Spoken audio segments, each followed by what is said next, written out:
Bonjour les sportifs connectés, c'est Jérôme du blog montrecardiogps.fr. Je vais vous présenter ce qui fait la spécificité de la Suunto 3 Fitness, c'est-à-dire les programmes d'entraînement fitness auto-adaptatifs. Alors c'est quelque chose qui pour l'instant est vraiment spécifique à la Suunto 3 Fitness. Ça existe sur aucune autre montre Suunto, ni les Spartan, ni la Suunto 9.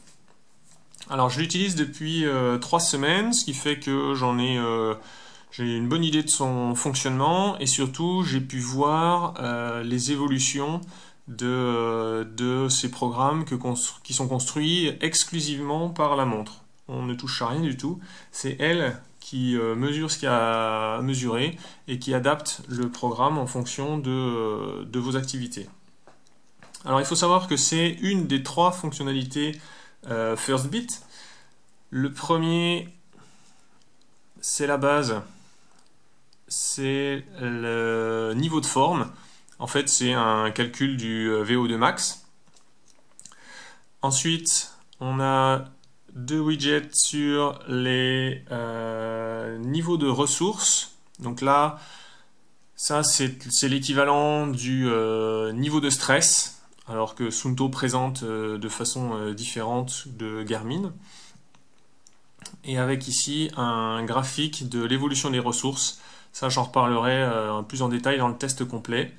Mais pour l'instant, dans cette vidéo, on va se concentrer sur les fonctionnalités d'entraînement et plus spécifiquement les plans d'entraînement auto-adaptatifs. Pour commencer, depuis l'écran d'heure, avec une pression ici, on peut voir ce que la montre a prévu aujourd'hui dans le plan d'entraînement. Donc aujourd'hui, jour de repos, j'avais aucune séance programmée. On a également ce même rappel tous les matins lorsque, après le réveil, la montre présente les statistiques du sommeil et ensuite annonce aujourd'hui s'il y a une séance de prévue.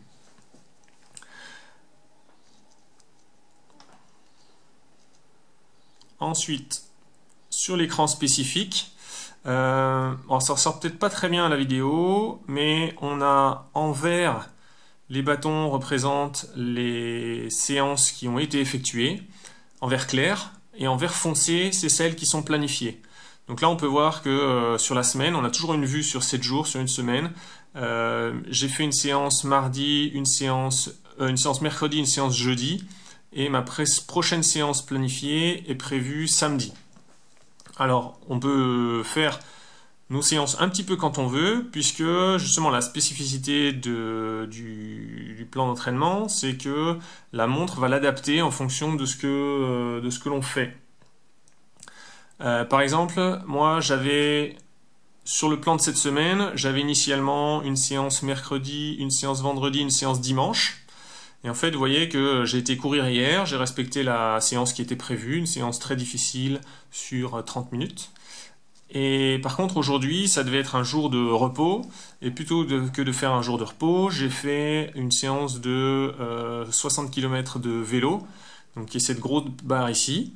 Et on voit que la Suunto 3 a du coup adapté le programme du reste de la semaine, c'est-à-dire qu'elle m'a pas collé une séance vendredi, une séance dimanche comme c'était prévu, mais elle a refait son petit calcul et elle m'a prévu donc une séance samedi. Alors on voit le détail des séances en appuyant vers le bas, donc on voit que samedi c'est une séance facile d'une durée de 40 minutes. Donc en fait toutes les séances sont définies sur le cardio. Donc elle définit une zone cardio de 1 à 5 et le temps qu'on doit viser dans cette zone cardio, ce qui définit l'intensité de la séance. Alors au début c'est vraiment très facile, hein. Je crois que la première séance difficile ou très difficile que j'ai faite, ça devait être 25 minutes en zone cardio 3. Donc qui est quand même quelque chose de largement atteignable. Mais en fait, au début, elle ne connaît pas trop votre niveau votre condition physique.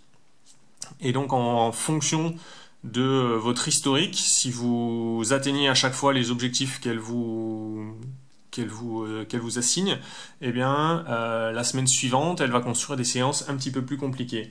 Et globalement, à partir de la troisième semaine, on commence à avoir des séances très difficiles qui sont un peu challengeuses, quoi.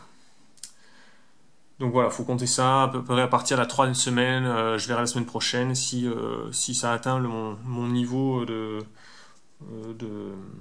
conditions physiques. Et puis on a un écran supplémentaire, mais là c'est plus pour le suivi de la charge d'entraînement et pas spécifique au programme. Bien voilà ce qu'on... Donc après tout ça, lorsqu'on a une séance à faire, on va dans exercice. Et le jour où on a une séance à faire, la première chose qui vous est proposée ici, c'est non pas un icône de profil sportif, mais c'est l'icône de la séance d'entraînement. Donc ça va vous présenter la séance, donc le niveau de la zone cardio et la durée. Et ensuite, on arrive sur les profils sportifs. Et là, vous pouvez choisir le profil sportif que vous voulez, parce que c'est pas uniquement limité à la course à pied, étant donné que c'est un entraînement qui est basé que sur le cardio. Vous pouvez le faire aussi bien en vélo qu'en course à pied, en trail. Donc après avoir choisi entraînement ou course libre, vous arrivez et vous choisissez votre profil sportif, vous lancez et ouais, là vous partez pour votre séance. La seule chose à savoir au début, c'est que il faut obligatoirement, donc la Suunto 3 n'a pas de GPS, il faut obligatoirement faire les premières séances avec GPS pour avoir une mesure du VO2 max. Et le guidage par les programmes d'entraînement est à activer dans l'application Suunto. Ensuite, une fois qu'on lance le profil sportif, on va faire en course à pied. Voilà. Donc là, on n'est pas du tout obligé d'avoir un GPS connecté, mais on aura un écran comme ça, avec une barre supplémentaire au milieu, là, qui sera la barre d'objectif qui va se remplir. Elle se colorie en vert jusqu'à ce que vous ayez atteint l'objectif indiqué par la montre. Et puis, ici, sur la couronne extérieure, la zone cible sera colorée. Et ensuite, vous avez le curseur qui va indiquer si vous êtes... où est-ce que vous vous situez. Et ce rectangle ici sera coloré si vous êtes dans la bonne zone cardio. Donc dès que l'écran là redevient en noir et blanc, c'est que vous êtes soit trop haut, soit trop bas. Et à ce moment-là, vous recevez une alerte par vibration ou également une alerte sonore, avec des bips différents en fonction de si vous êtes au-dessus, si vous êtes en dessous, et ensuite une autre alerte lorsque vous réintégrez la zone cible. Ensuite, c'est pas du tout ou rien, c'est-à-dire le temps n'est pas compté que quand vous êtes dans la zone cardio cible et ne bouge plus quand vous êtes en dehors. Si par exemple la zone cible c'est la zone 3, mettons 3 pour 30 minutes, dès que vous allez courir un petit peu plus vite, en fait la barre d'objectif va se remplir plus vite, puisque la montre considère que vous fournissez un effort plus important que ce qu'elle avait prévu, donc elle va diminuer le temps puisque vous augmentez l'intensité. Et si au contraire vous courez un petit peu moins vite, ou à moindre intensité, que vous êtes en zone 2, là vous mettrez un petit peu plus de temps à remplir la jauge de l'objectif de la séance. Donc vous voyez, si on résume, en fait il y a deux volets à ces programmes d'entraînement. Il y a le premier qui est la construction des plans d'entraînement, donc séance par séance, jour par jour. Et ensuite un deuxième volet qui est le guidage en temps réel. C'est l'équivalent d'une alerte de dépassement ou de seuil de fréquence cardiaque. Donc là, avec un guidage en temps réel pendant tout le temps de la séance.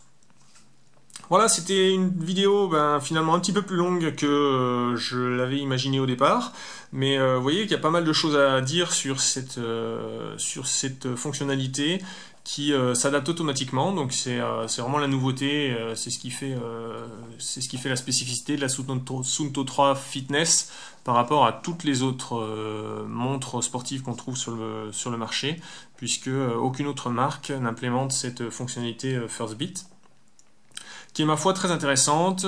J'en parlerai de nouveau dans le test complet qui sera publié très prochainement sur le blog.